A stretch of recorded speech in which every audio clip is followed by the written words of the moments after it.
Welcome to Pitch It To Me podcast, a show about the subjective past, present, and potential future of Flesh and Blood design. Hosted by beautiful buffoons bent on B-tier strategies, today's episode will be dedicated to Ultimate Pit Fight. On Red Pitch, Fuzzy will justify the existence of UPF. On Yellow Pitch, Joel will examine casual play through a competitive lens. And on Blue Pitch, Clark will invent a new UPF mechanic that he already doesn't like. You can find us across all socials, such as TikTok and Instagram at Pitch It To Me Podcast.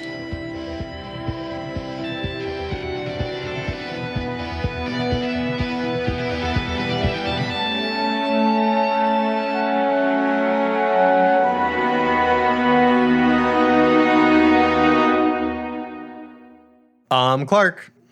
I'm Fuzzy. And I'm Joel. For today's episode, we're talking about Ultimate Pit Fight.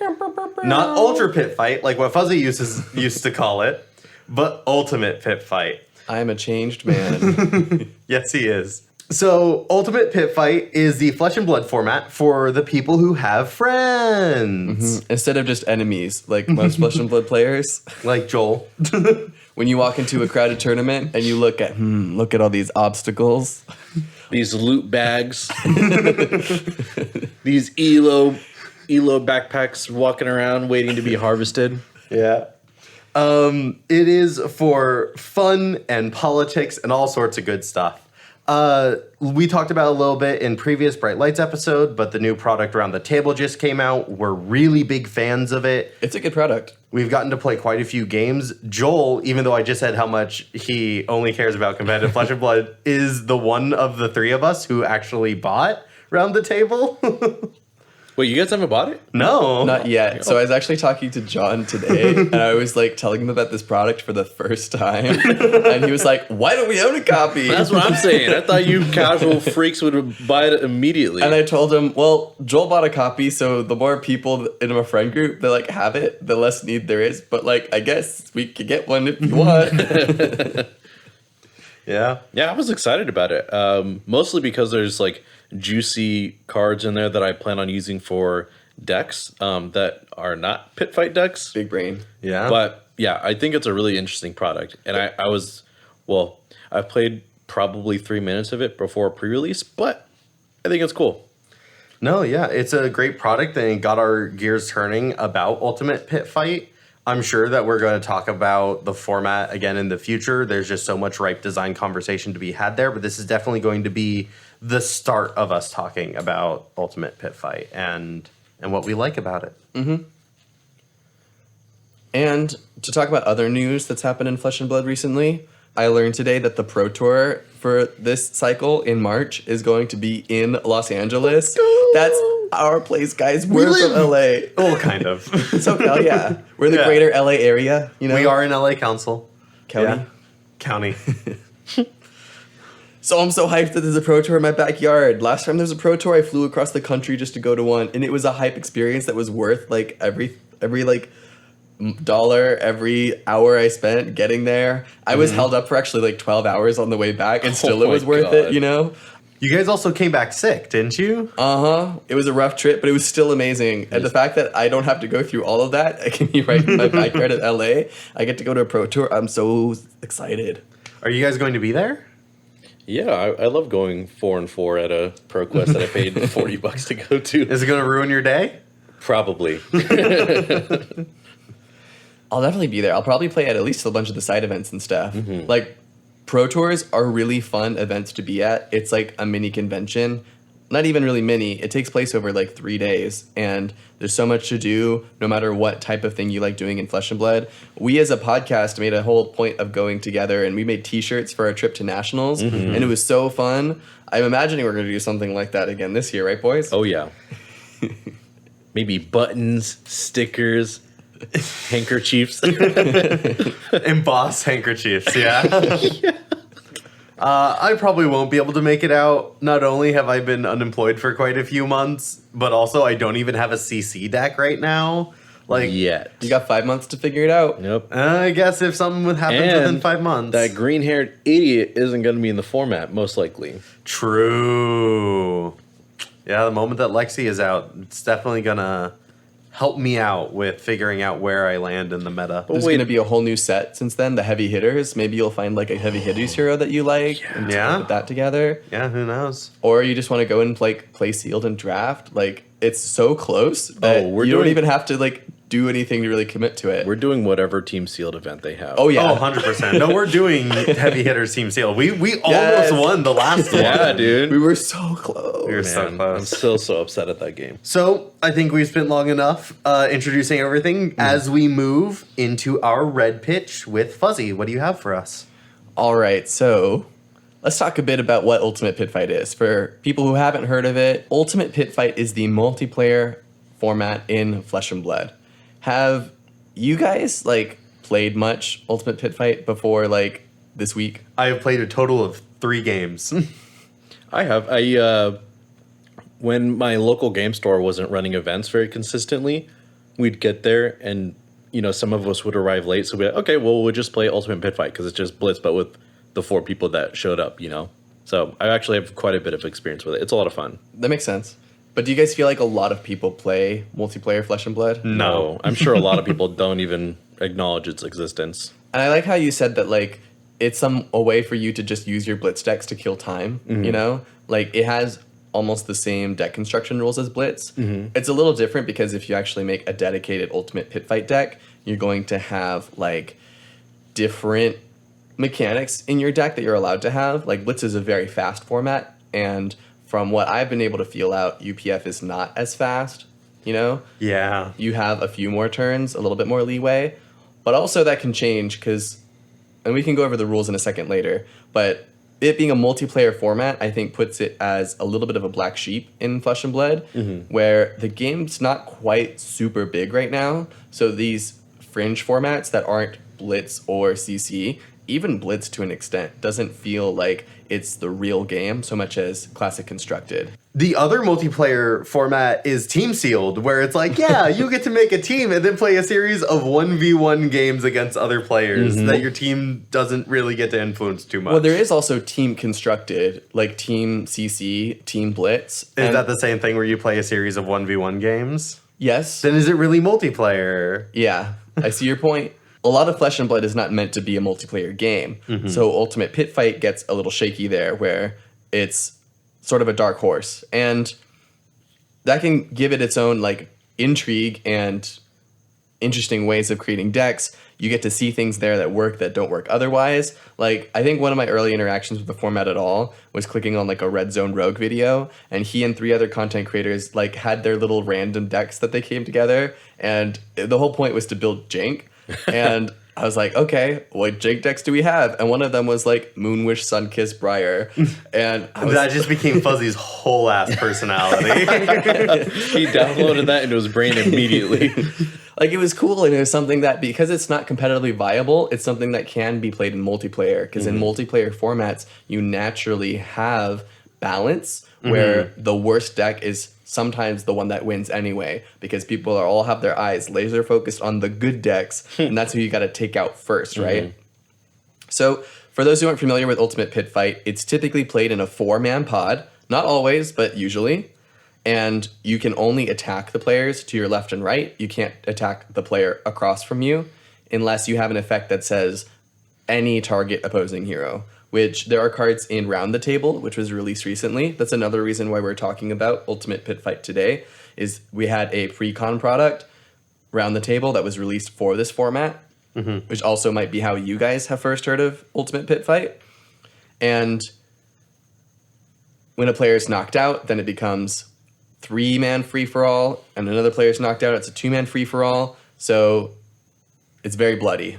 And a lot of the ways that it shakes out is you get like ganged up on by the players to your left and right. That's how you leave the game, and that's going to keep happening until there's only 2 people.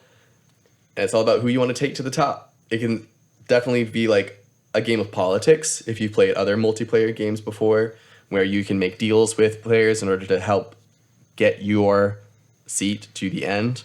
I feel like that's the only real way to play Ultimate Pit Fight. Is like, if you're not politicking, if you're trying to play like the most optimal game of Flesh and Blood, it will not work out for you. You're not going to have a lot of fun. Because you're probably point goblin your way to beat one person, and then the person to your left is beating you over the head with a stick while you're trying to, focus on your turn. Mm-hmm. Yeah. Or it just turns into like 2 1v1 games because it's like, well, I'm going to start by attacking you, and then that person goes, well, I'm going to attack you because you attacked me. Mm-hmm. And then the other person's like, well, I want him, the first player, to keep attacking the person across, so I am not going to attack them because why would I help the person across? They can't affect me at all. So I'm just going to let them do their thing, and I'm just going to attack the guy in front of me. And it's like, you're just playing 2 1v1 games. That's not UPF. So, like, wouldn't you guys agree that, like, Flesh and Blood normally has a problem? Like, imagine a Blitz Armory, and somebody who just got into the game shows up with their... They're going to get rolled. Yeah. Right. Like, unless you're playing a meta deck, a competitively viable deck, it's really easy to lose games in Flesh and Blood. You can really get punished for not making optimal decisions in deck making. And when... Or even play. Right. One bad block, and your entire matchup is ruined, and the game can be gone.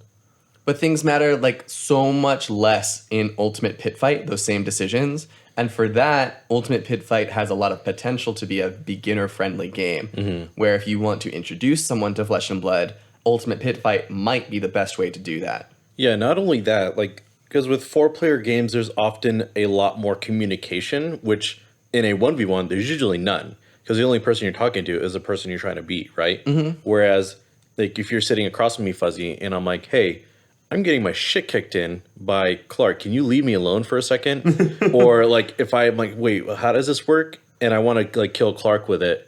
And I show Fuzzy, I'm like, hey, what does this do? Like, can I do this? And you, like, leave me alone for a turn? Whatever, right? Mm-hmm. There's just more potential. And in that same vein, it just creates a more forgiving environment, not only socially, like it lets newer players like ask questions during the game, which you can do at armories too. Like I feel like every single person I've met in Flesh and Blood at our local scene loves new players to death and will usually like walk them through a game, even if it means like they have a more optimal play that they wouldn't make on their own, right? Yeah. But it's definitely more inviting and less intimidating for new players to ask questions if everyone's talking all the time. Like it's, I think everyone expects a 1v1 to be the most competitive version of a trading card game at this point. And I think we definitely see that in the round the table product, where we have very beginner friendly decks that also feel like really fun and engaging. And I actually do want to play, the Bard deck in round the table because sing my little songs and swing for 20 Final Map, it sounds fun. And it's probably not the most like competitively viable thing, even in the Ultimate Pit Fight format, but it's fun and engaging, and a newer player can really handle it because there's so much going on in a game of Flesh and Blood. You can build really streamlined decks and still succeed, like one-note decks, and still do well. And it's something that Ultimate Pit Fight is something that works for Ultimate Pit Fight that doesn't work for other formats. So there's some really cool things that Ultimate Pit Fight does that I don't hear people talking about too much because I don't think a lot of Flesh and Blood players care, Like, it's a really good casual format. It's good for newer players, but most Flesh and Blood players aren't new, right? Eventually, you're not a new player anymore. I feel like that, every card game is always going to be made up of a majority non-new players. Yeah. And for that reason, like, I just don't see a lot of attention on this format. There are some cool things that, like, I think there's lots of reasons why there's not attention on the format beyond that. Okay. Like, I think it's way more that, like, I don't think Flesh and Blood is great for multiplayer. Okay. Like, just by the rule of, like, you can only attack people to your left or your right is already kind of saying, like, it's hard to get multiple people involved in a game of Flesh and Blood. Like, it isn't an easy thing to do. I think they found some nice workarounds and some nice fixes, but I don't think the mechanics of the game really reward that kind of multiplayer free-for-all action. Flesh and Blood cannot handle a free-for-all where you can attack everyone across the table. Yeah. It's also a bit more thematic, too, because if you think about it, like, attacking to your left and right, like, if you have like weapons, right, you're gonna like attack to your right or your left with what you have equipped in your hand, except for like wizards who can attack anybody because it's magic. You shoot it, right?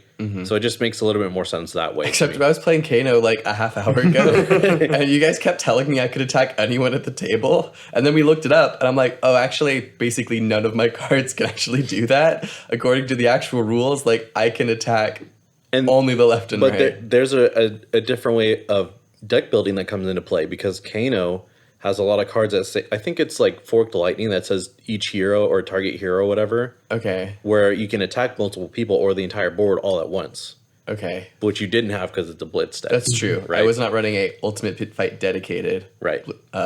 deck. One elephant in the room that I feel like I kind of have to mention if we're talking about like Ultimate Pit Fight and its relationship to Flesh and Blood is that lots of Flesh and Blood players are ex Magic the Gathering players. And like the most popular Magic the Gathering format right now is EDH, right? Commander. Ooh, yeah. And it's the closest corollary, it's the closest analogy from Commander to Flesh and Blood. If you are a multiplayer Magic the Gathering player and your friends like begrudgingly convince you to play Flesh and Blood, and you're like, well, only if there's a multiplayer format. Well, there is one. We have one. We could say we have one. You can play it. You can play Ultimate Pit Fight. It's really interesting you bring that up because I feel like what you had mentioned earlier about like why isn't there a big focus on UPF in Flesh and Blood? I think it's because when Commander started becoming the premier format in Magic, that was when a bunch of people started jumping ship to come over to Flesh and Blood. Interesting. It didn't line up exactly, but I feel like with the rise and dominance of Commander, with how they started printing cards in the standard formats for multiplayer, and you would like open up a pack and draft and be like, oh, this is a rare for Commander. I feel like that was one of the big inciting incidents for a lot of players moving over to Flesh and Blood, this new game that was all about the competitive 1v1. Right. So it's like, yeah, we have it, but it's also like exactly why they left Magic to Flesh and Blood. Yeah, I'm so glad you brought that up, Clark. Like, I've never thought of that before, even though I consider myself to be one of those players, you know? Like, I was a draft player that kind of played Standard, and then people started caring less about Standard, and I just never got into Commander. And then online, everyone just talks about Commander, and that's, like, the format in Magic the Gathering.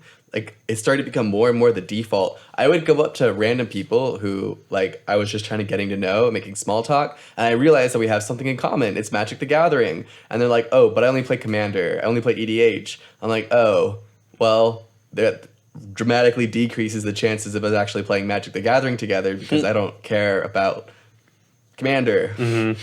And my kind of love for Magic the Gathering kind of weaned away there, and then Flesh and Blood comes along, and I start getting it really into that. So because it's all about that 1v1 formats and limited, in every way. And that's also a little bit like, personally, I just don't care that much for multiplayer formats. I find them a little chaotic, and I don't care about the politics that much. Like, that's just not for me so much. Which is kind of why I haven't been playing Ultimate Pit Fight. And I'm so glad you made that connection that, like, there's a good chance lots of other Flesh and Blood players had similar stories, and that's why they're sleeping on the format. I think that's about all I wanted to say about the format as a whole. Joel, for Yellow Pitch, why don't you drop some of the insights that you've been thinking about with Ultimate Pit Fight? Sure, and I'll start with your example with EDH because I have some thoughts about that as well. Because obviously Magic, unequivocally, is being carried by EDH. Like that's like their organized play is just like non-existent now. It's like only online, and they have like ban lists that only affect digital cards. They so have like, some in-person events, but it definitely is not the focus of that game. yeah, like at the level that it used to be, like for a lot of people, it's just not there anymore. And when I started getting that competitive itch, like the only thing is CDH, which is still a casual format, just like played by sweaty, made competitive. Made competitive, like forcefully, right? So in a way, like that connection, being made where a lot of people may not like the multiplayer format because they left Magic because EDH is just this all-consuming, like unstoppable force, right? Or if they did like multiplayer formats as a default, then that's where they would be instead of Flesh and Blood multiplayer. Right. So naturally, Flesh and Blood looks at that. You see a thriving game with a dead organized play and a huge casual populace. You have to imagine like that's why they made Ultimate Pit Fight, because we need something to not wean. What's the word? Siphon. Thank you. Siphon players off of this fan base. And so that's what I think Ultimate Pit Fight set out to do, but in a more flavorful way that still wasn't just like carbon copy, right? It has to be still be flesh and blood. See, I'm disagreeing a lot. I disagree with that. I think that Flesh and Blood realizes that they cannot make their entire game about sweaties playing 1v1. And if they did, the game is going to cap itself. There are only so many people in this world who care about competitive trading card games and will also like Flesh and Blood. I'm imagining like Smash Brothers, but you only have Fox Final Destination, no items. Like, if people would not play the game if that was all it was. So I think what they're doing is that they are leaving the space for them to attract a more casual player base. And it isn't here right now, but it is totally available. And they want to have that rule set. And they want to have the format, and they even want to have cards there for when it happens. And with Round the Table, I feel like we're basically there. You know? It's the start. I think it's the start. I think we're really going to have to see this grow and grow and grow. Well, I still think that, as a business, LSS has to like combat Magic. Like you can't run away from it, right? It's one of the biggest, probably the biggest card game ever. So you have to like emulate them in some way. I think that's why they've had a lot of success, because they have and done it in their own way. But you're right. Like a lot of what LSS does is just kind of hedging or future-proofing their game in a way that, because they've been talking about whatchamacallit, PvE for a long time. I don't think UPF is that. So they not only do they have UPF, but they have this other. That's them really trying to innovate in the space, I feel like. Yeah, exactly. A physical PvE is something that we have not seen before in any other game, to my understanding. There's a lot of potential there. Yeah, and I can't even like say for certain like what I think it would be. I'm just excited to see what they come up with, because I trust LSS, right? But so I think we agree there, like they are making a lot of really good moves to set themselves up to have a much larger casual fan base. And something else, Clark, you mentioned is like there's not really any like big events for UPF for the casual format. And I think that's kind of where we're going to. Like Fuzzy just mentioned, that's the only way you can get gold foil silver palms is by these UPF like organized events at these tournaments. Like for instance, the Battle Hardened at Worlds this year is going to be Living Legend. Which it's like, it's not like the casual format. It's like, it's like encompassing the most competitive, strongest heroes in the format. But for a long time, it was kind of like, when is this going to be a format? You know what I mean? It was, and then now it's come to fruition. I'm so glad you mentioned that.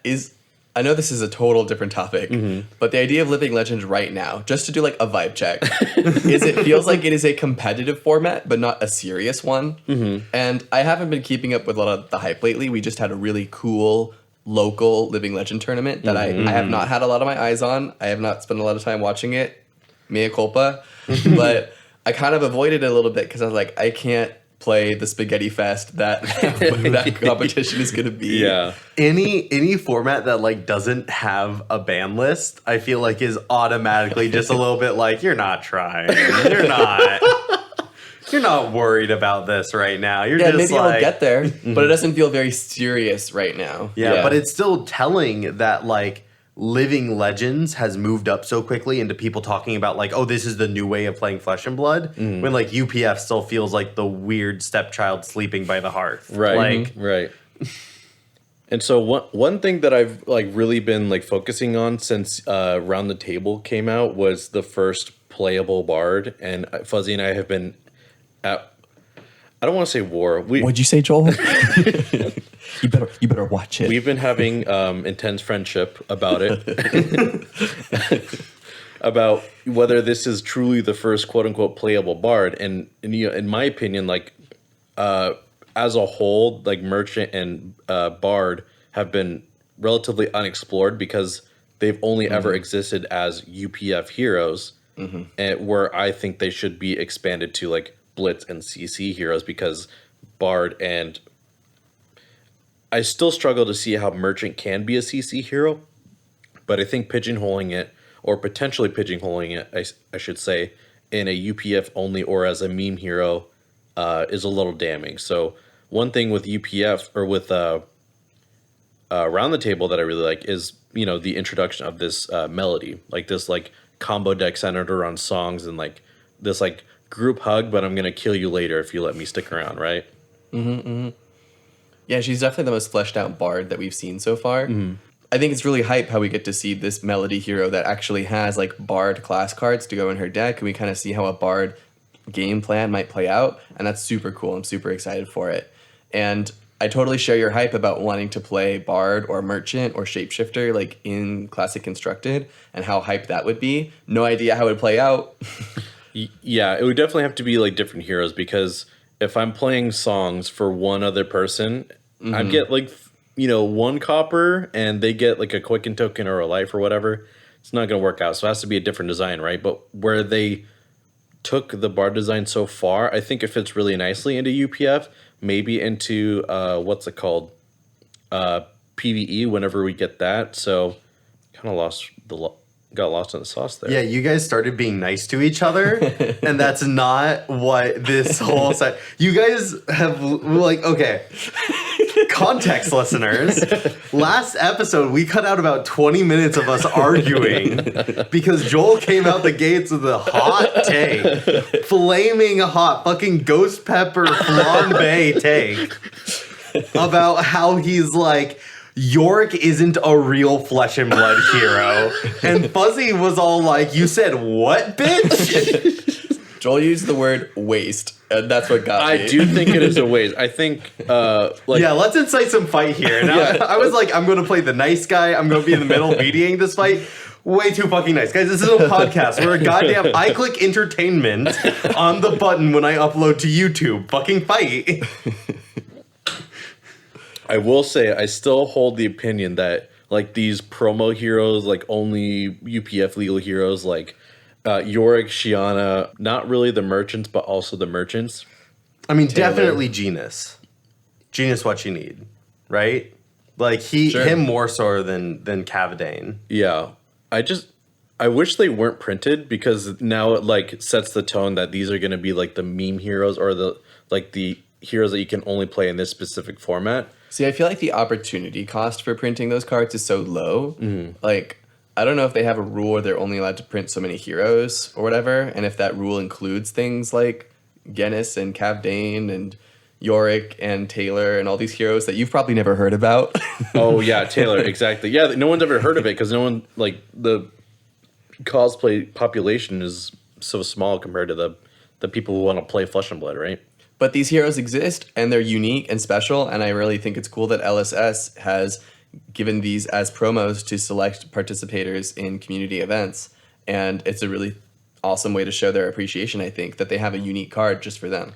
And all I'm saying is, not only should these people be paid in cash, similar to like judges or whatever, but they should be giving like, full art or extended art or cold foils of these heroes that are actually playable.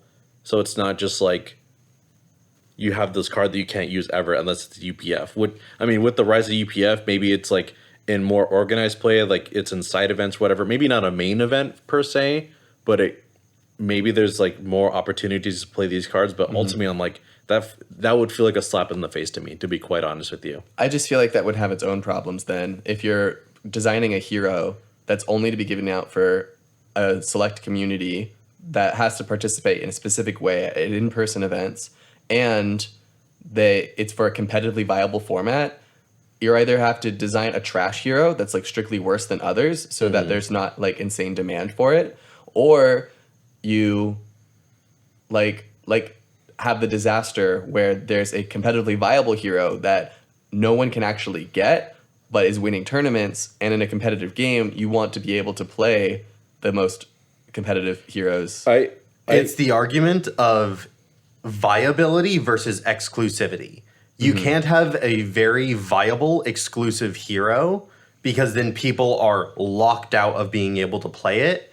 But then you want the exclusivity because these people are doing a lot for the game, for the culture. I mean, just to be honest, at the Calling, it was incredible to see cosplayers. It was one of the more exciting things going on at the Calling, because a lot of the times you're just kind of walking around, going to the card shops that set up booths and the artists. And at a certain point, you're just like, well, I guess I'll just jam some Flesh and Blood with my friends. But like seeing cosplayers walk around, it brings a lot of attention. It like makes the event more exciting. For sure. And maybe I should specify a little bit because I'm with you guys. Like, I don't think there should be like a Fable rarity hero that could be, competitively viable. I'm speaking more so like there's a Bard hero that exists in Flesh and Blood, and they crank it to 11 and create these sick printings for these cosplayers, so that the prize, So, sorry to cut you off, but you're kind of saying, to clarify, you're kind of talking about like they should get like the cold foil Art of Wars that can appear in judge packs, right? But like, rather than Art of War, it would be this hero card. No, literally, like you want a card that already exists in like booster packs, but an exclusive printing that is valuable that you can only get through the cosplaying, right? Right, that's exactly what I mean. Because if the goal is to give prizes to these people who put in like months or years of work for, cosplaying or whatever, they enter contests for, I would rather the prize, like if I was doing it, I'd rather the prize be something that is wanted by other people, and so that I could sell it and get the cash value of the card or the perceived cash value of the card, rather than hope to God that the whales want the card and they would pay like insane amounts of prices or insane amount of money for this promo card. That's kind of where I stand with it.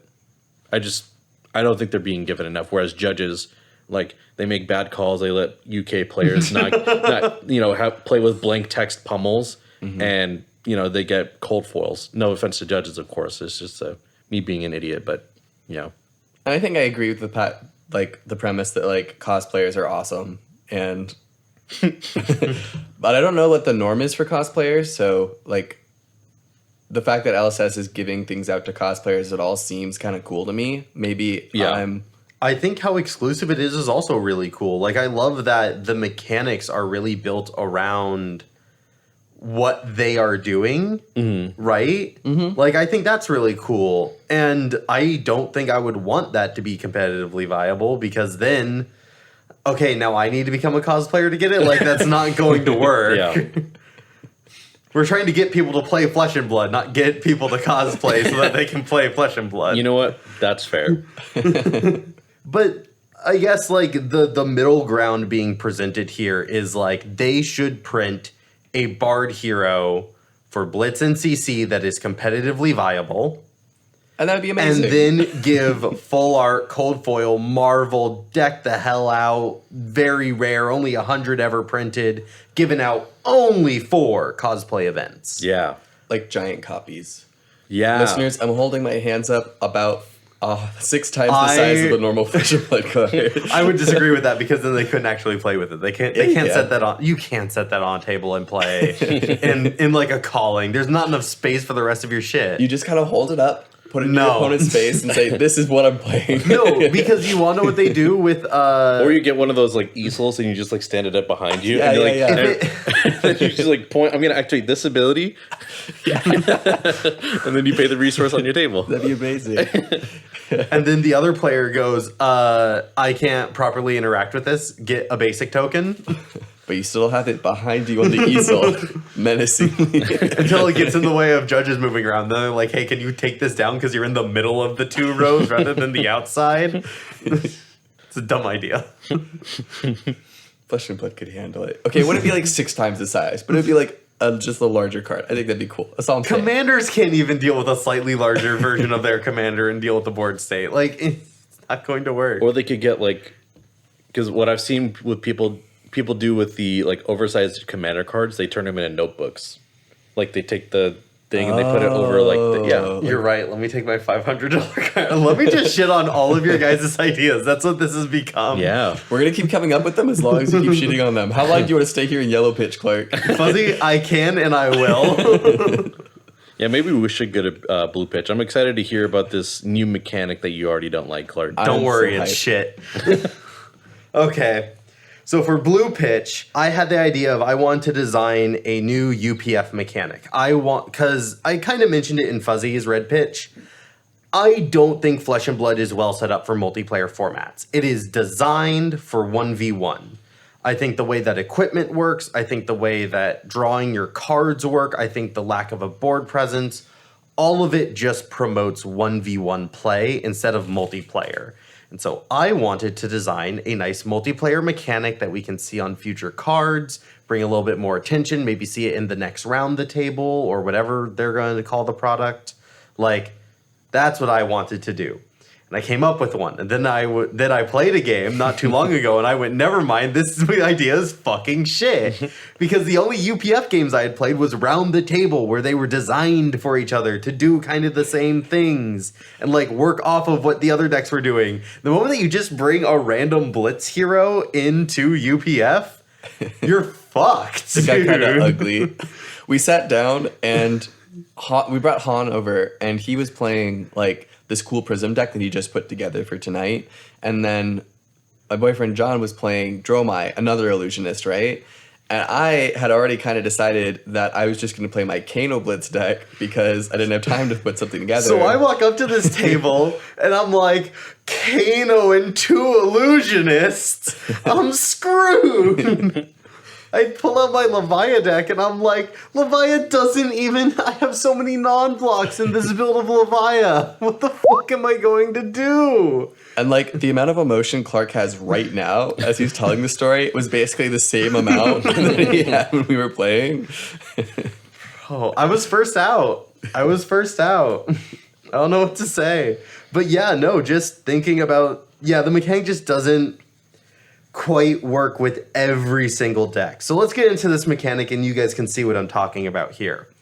So I was inspired by Magic the Gathering's Monarch. It's a mechanic that everybody pretty much universally loves in Commander. And the way that works is that when you deal combat damage to whoever is labeled as the Monarch, they have a little token. And when you hit them, you get that token. And it says you get to draw a card at the beginning of your end step. It lets you get an extra card into hand, which card draw is good in Magic. Card draw is also very good in Flesh and Blood. Mm-hmm. So I've called mine Dominion. At the end of your turn, if you have the most permanents under your control in the arena, you get a Regent token. See, it's different than Monarch. I called it Regent. Would permanents include equipment, Clark? I want it to include weapons and offhands, but not equipment. Oh, interesting. Or maybe it would just include weapons. I would allow weapons to be included. Because some weapons can break. So like Kasai would have like a higher chance of getting the Regent token? Running 2 weapons, yeah. Okay. And then the Regent token says you gain +1 intellect. At the start of your turn, give 1 permanent in your arena to an opposing hero. So the idea here is that when you're in charge, you need to pay tribute to the people who are keeping you in charge. You need to give things away to keep your populace happy. So would you give up your gain weapons? This extra power. If you only had weapons to give, yes. Oh, wow. Yes. And I thought that this was a fun little thing, especially because I was thinking about all the token giving mechanics that was just printed in Round the Table. There's a lot about giving a Vigor token or a Might token. And then I also paired this other mechanic to go along with it. This would be a keyword that I called auction.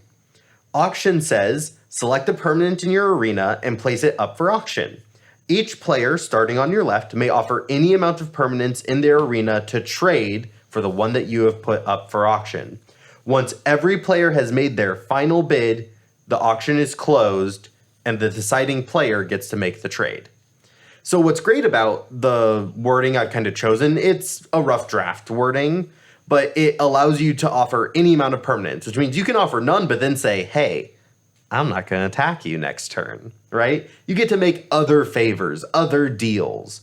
And what's cool about this is that any permanent that you have, that could be a copper, it could be your Might or Vigor token. I felt this way, especially because, like, in Round the Table, when Ira gets a Quicken token, Ira can't really use that. All of Ira's attacks already have Go Again, just about. So why not use that to give to maybe a Brevant who really does want Quicken token, right? That could be really interesting. Yeah, that was the idea. It was like you may be given something that you're not a big fan of that you can trade to somebody else, or hey, maybe you just want to trade away your weapon. It's also a way of keeping you under that limit, right? Of like keeping your permanents lower, or maybe you trade up, right? You have a very powerful permanent like a Spectra illusion, and then you get to trade that for like 3 copper. So now you have lots more permanents. You increase the amount of permanents on your board, and then you get to become the regent, and you get that +1 intellect, and you have this much more powerful ability, right? Like it's cool. Mm-hmm. I think my gut instinct is that it accomplishes the idea of like making Flesh and Blood a more complicated game by giving you different goals than just the opponent's life total. Like I feel like you could have really easily made this like when you deal damage to the regent, you get the crown.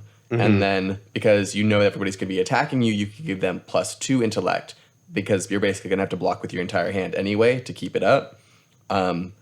Which then means you're going to get fatigued faster, which like totally like makes this whole system shaky, right? Mm-hmm. But if you can like cripple one person and get the crown, anyway.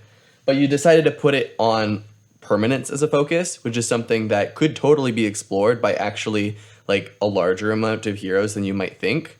Like if you wanted to focus on permanence, like if you sat down and said, okay, in my ultimate pit fight meta, I know people like to bring in this Dominion mechanic. I can throw in like E-Pots or whatever into Brute or Quicken tokens, or there's lots of auras and tokens that you have access to in Flesh and Blood that you don't think of necessarily. But some heroes don't. And that's why it's a shit mechanic. Well, no, because, I mean, there's a lot of heroes that can probably storm the board with permanents. Like, for instance, Dromai, all of her Ash would be considered permanents. All of Vizori's Rune Chance. Yeah, but you're giving them up as well, like at the end of your turn, right? Mm-hmm. So these heroes that have this massive board state now have to give up permanents. And like, let's say a Dromai is like low on Ash. She has like 1 Ash, say for instance, and she has like 3 dragons. She's going to give you a dragon first because she always has to have at least 1 Ash to like play an Invocation Dragon or whatever, right? So I think there's some interesting play lines there where it makes the heroes that don't really have a lot of permanents get random permanents. Like even if I get an Ash, right, I can like maybe use it as like a barter chip to the Dromai. Like, hey, you want this Ash back? I'll give it back to you if you give me like, I don't know, like a Quicken or something. Yeah. So it's kind of interesting.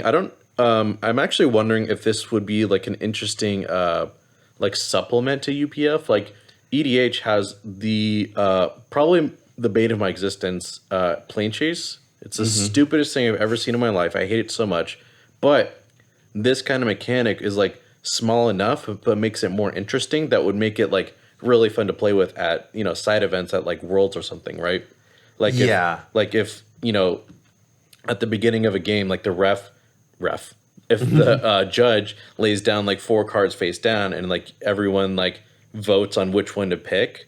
And you flip it over, oh, it's Dominion. So now we have to worry about that for the game. But it's not like game breaking, right? Yeah. I think really it is just the big issue of some heroes have no token generation and they're going to be completely outclassed. Like, but then they don't worry about it and they do their own thing. Yeah, but then like there's this whole mini game that you can't engage with.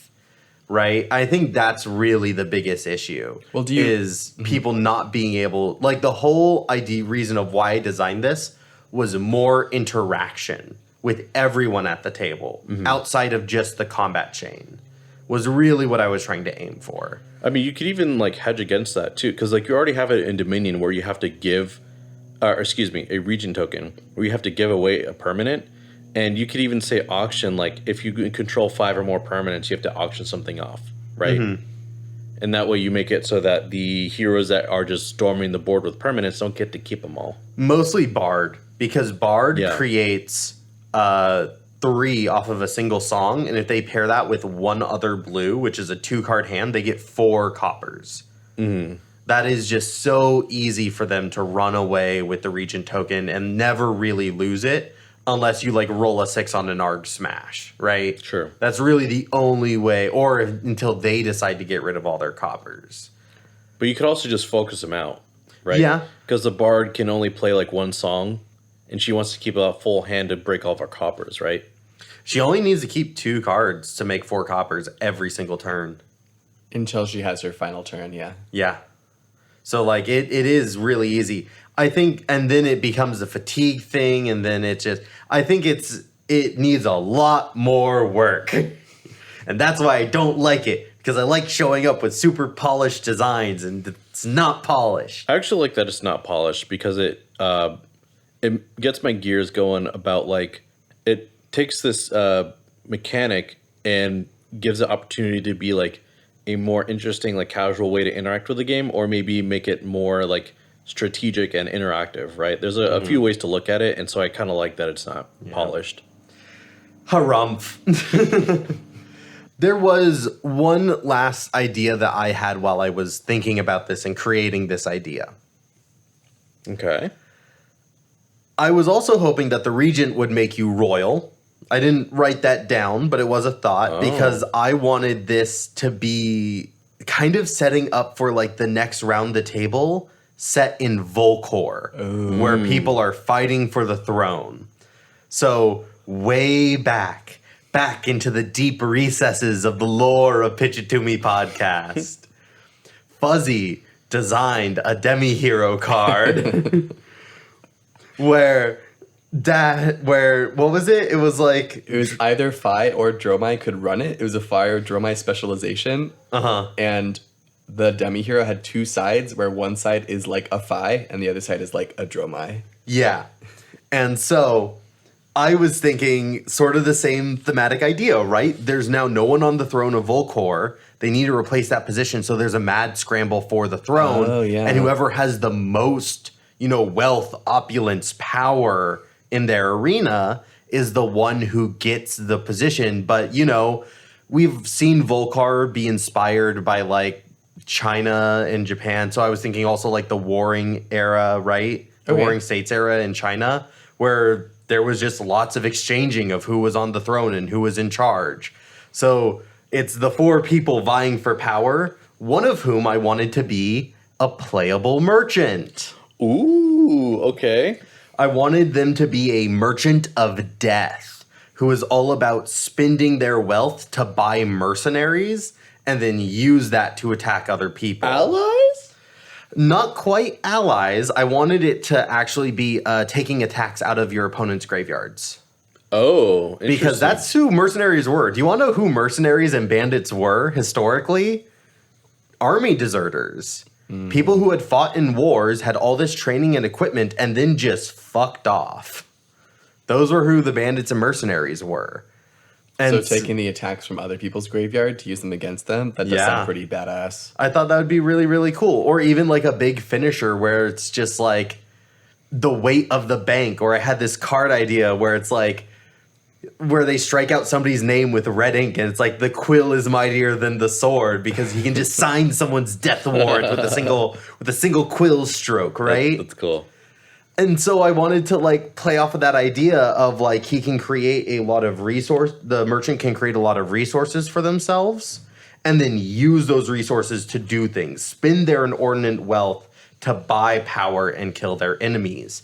And so they'd be able to build a lot of wealth, become the regent, and then use all that power to bash the doors down.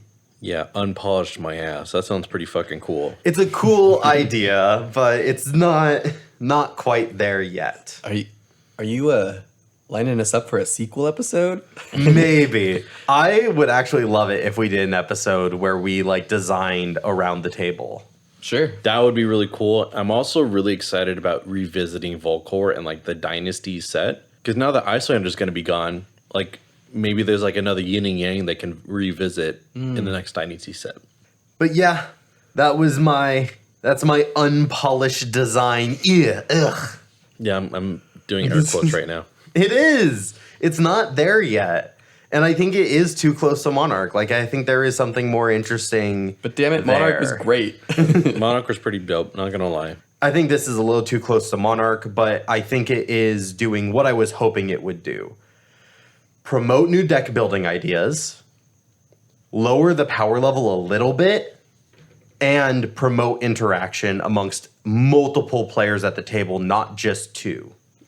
I also played around with like a democracy and like a voting mechanic because that's always great for multiplayer. And I don't even think Commander can say that they own that. I think that one would feel unique. Again, the idea of like casting votes for who's going to be on the throne was in this at one point in time, but full core is not a democracy. Silly little peasants. Yeah, I'm excited to see what kind of ideas you come up with in the future. Me too. Cool. Should we do Arsenal Zone? Sounds great. Our Arsenal Zone is the part of the podcast where we all shout out a card that we've been thinking about lately, maybe positively or negatively. I'll start. Why don't you? So, as is tradition here on our show, I always bring 2 copies of each card that I shout out in order to sign and give to my homies. And let me tell you guys, I'm bringing out the big guns today. Oh, baby. You're going to get signed copies of Teklo Leveler. Oh. It's a big gun. See what I did there? Oh, I brought out wow. the big guns. I really don't like that now. I like that a lot less now.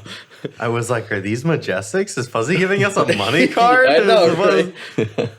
Then he goes, Teklo Levelers, and I'm like, are those cold foil? No, they're token rarity. You even can see on the back, it's -IO. Sorry, dash database. Data dash. Data Dash. So Teklo Leveler has been adding a lot of depth to the Bright Lights format. Right now, I've mostly seen it run by Teklo Bosons, but there's builds out there where you can run like dash database, but with the longevity of a Teklo Leveler plan, because fatigue is such a beast in this format that looms over every single game. It's crazy.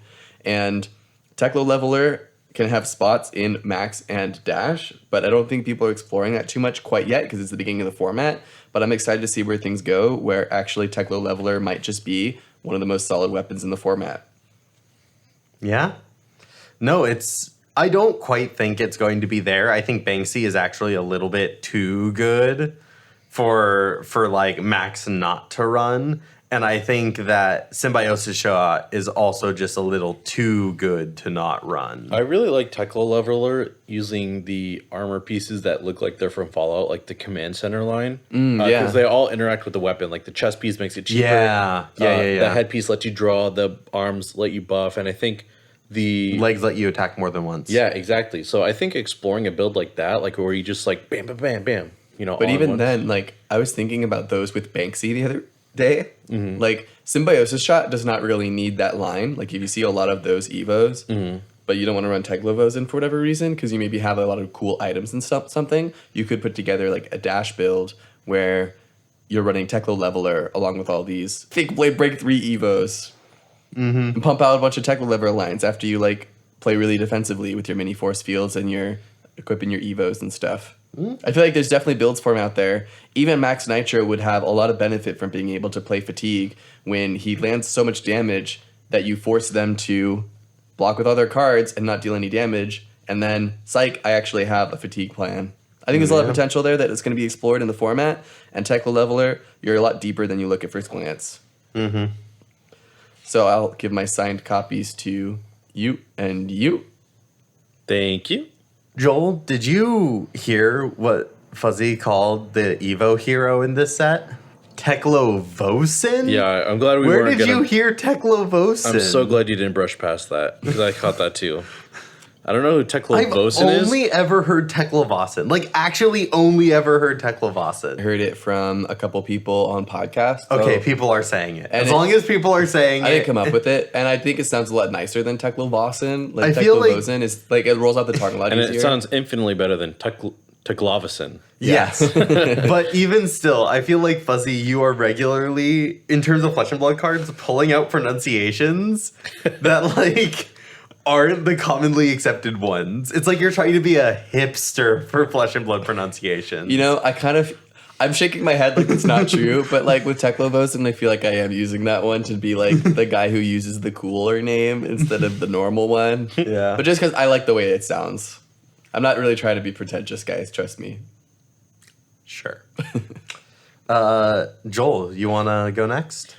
Yeah, so there's one card that really came to mind when I was looking at the new Guardian auras that like you play and it buffs your attack on your next turn by like 100. Yeah. Right? You're Oh, with I know me? exactly where you're going with this. So I was thinking maybe Thump makes an appearance. Dude, Thump is looking so good with her floor empowerment. Right? So not only because that's the one that reduces by 1, right? Uh-huh. Exactly. It is a seismic surge and a pump on the same card. And is it +5 or 6? It's 5 and 4 because they've only printed it at red and yellow. Right. Okay. Is So that the ultimate pit fight card? yeah, Around the table card? it's from Brevin. yeah, that's what I really liked about Round the Table is like not only did they give like generic reprints like Coax of Commotion, Guardian Boots, the very first of its kind, but it opened up a lot of really interesting lines in Guardian, like with the new auras that like pump on the following turn, similar to Showtime and Blessing and Deliverance. That I mean, while those Actually, Joel, there's a ton of auras that already pump on the next turn. There were at least 2 of which in Tales of Aria. right, but Strength of Sequoia and... Ooh, what was the other one? It was Strength of Sequoia, and then there was something Avalanche. Emerging Avalanche. Emerging But Avalanche. both of those were elemental. These are the first true Guardian ones. Yes. Which is what makes me so excited because since Bravo's a lone Guardian, he can use, the empowerment one to reduce Thump's cost to 3, making it 1 blue on his subsequent turn for 11 dominate, on hit, discard a card.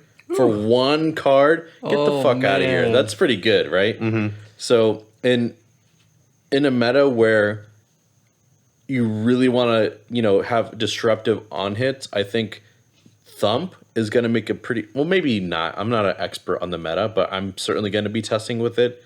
I think this can make an impact and maybe not destroy Arsenal, but, at least get a card out of an opponent's hand or just guarantee some juicy damage. So that's my shout out for today. That's what I was thinking about as I head into the PQ season. Mm-hmm. Hopefully don't scrub out at every single one. We'll see. But yeah, shout out to Thump. Oh, Thump. Mm-hmm. Because Thump is just... It looks so good now with that card. Mm-hmm. It's a cool card name, too. Mm-hmm. Mm-hmm. Boom. It's basically Bonk. But they haven't printed Bonk yet. No, it's coming. With what is it, heavy hitters? Yeah. Bonk is getting printed. Mark my words. It's going to be a brute Maybe card. even Krish It's Plunk. going to be a brute card. Maybe even Kershplunk. Kershplunk. All right. LSS would print a Kershplunk. They already printed Swing Fist, Think Later, Swing Big. They got plenty of more dumbass names in the chamber. Kershplunk. Clark, I think you got something brewing over there. What you got for us? What are you going to shout out, Clark? Sorry, guys. I'm rifling around here trying to look for some scrap. Oh, my word. Kill me. That's right. Arsenal Zone today is looking for scrap. The best generic rare printed in the past 2 sets.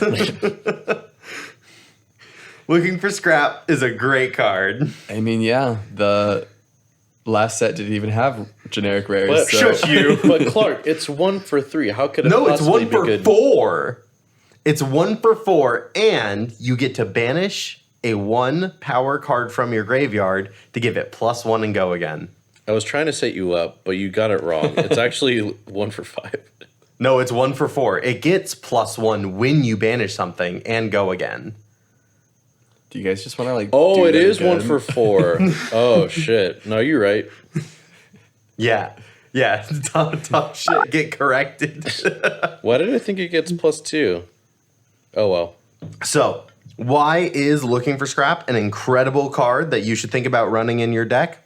Because it's kind of not. Okay, so it's only a good card if you have 1-powered cards in your deck that you are then looking to play and or block with. And the thing is, not a lot of people can run it. In fact, you pretty much only really see Looking for Scrap in Assassin lists because blue stealth cards have 1 power. And so that makes it really nice. It's like, oh, it's a little 1 power thing and I can block with it on any given turn and still be okay because I'm Missouri and I can play my other stealth card and swap in my 2 costs and I don't need to have my blue in hand. It's fine. But it's actually secret tech for Arachne. Not Arachne Solitary Confinement. Arachne Huntsman. But Clark, all the contract cards, even the blue ones, have more than 1 power. That's right. Fuck the blue contract cards. They're not good enough. We're dropping them like the hot garbage they are. We are going to run the blue stealth card so that we can get it into graveyard. and then simply have it for banish fodder. That's all we're doing. That is the whole reason we are running them. Surely there's more blues you can run. No. Nope. Nope. It's a That blue block stealth for cards. 3, like, if the block's for 3, it's going to have to be an assassin card. And the stealth ones are the only ones that have... I mean, I guess, but yeah. Trust me, this is actually some really good Arachne Huntsman tech because I beat my friend's Kasai deck with my Arachne for the first time using Looking for Scrap. I put in 2 reds and 1 yellow. I replaced my Annihilate the Armed. Fuzzy, I know that you love Annihilate the Armed. I do, but I recognize it's very cuttable. It was a whole arsenal section. So cuttable. But it's so nice. And like one of these days, I'm going to finally get to do my Arachne rant. I'm just going to be given 15, 20 minutes in a section. I'm just going to be able to talk about how much I love Arachne's design. But 1 cost is really nice for Arachne to run. And being able to start your chain with a 1 cost attack. If you pitch a blue, you can follow that up with a dagger and then your 0 cost contract card. Like everything lines up just really, really nicely. And having just a little bit of extra damage that you can push when you get the tempo means the world to Arachne. Because before, you would have to hit or you would have to run Snapdragon Scalers. Neither of those are great options for what Arachne is trying to do in a game. And so it's so much better. It does exactly what Arachne needed to just gain the little ounce of viability they need to do something in the meta. Is Arachne a good card with Looking for Scrap? No. But it's something. You can sneak a win or 2. You're no longer guaranteed to go 0-4. If you want another 1 for 5 go again generic that blocks for 2, you could be running Nimble Strike. Nah, fuck that shit. Are you running Nimbleism? No. Okay, that's fine. Because Fair. I want reaction step cards. Sure. And my +3s for 0 are attack reactions, and they block for 3. That's pretty nice. Better than Nimbleism. And if you already can really easily run like blue block 3s that happen to have 1 power, like really easily, I can see Looking for Scrap being better. That's it. That's my card. That's our Arsenal Zone. And everybody, that's our podcast. Thank you all for listening. We'll catch you next week. Bye. Bye. Pitch It To Me podcast is hosted by me, Joel Recinos, Clark Moore, and Fuzzy Delp. Our executive producer is Talon Stradley. Our logistics coordinator is John Farkas. Our music is produced by Dylan Hulse. Our logo is designed by Han V. And our sound mixing is done by Christopher Moore. Last but not least, thank you, the listener, for taking the time to listen to our podcast. Be sure to give us a follow on your favorite social media platform at Pitch It To Me Podcast.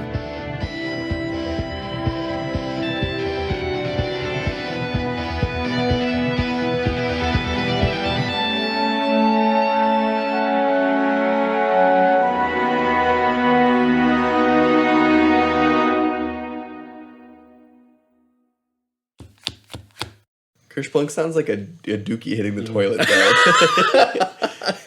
Yeah, the dookie hitting the toilet after you shit your pants because I'm coming at you with so much... No? Okay. That's not how dookies work, Joel. Thanks to Daniel Velasquez for leaving a Modelo's at my house.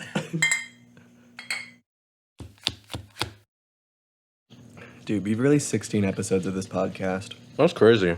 We're like fucking doing it. We're doing it. Be honest. How far did you think we'd get before we imploded? I don't think I wanted to think about it too much. You talked on the mic? No, I'm just kidding.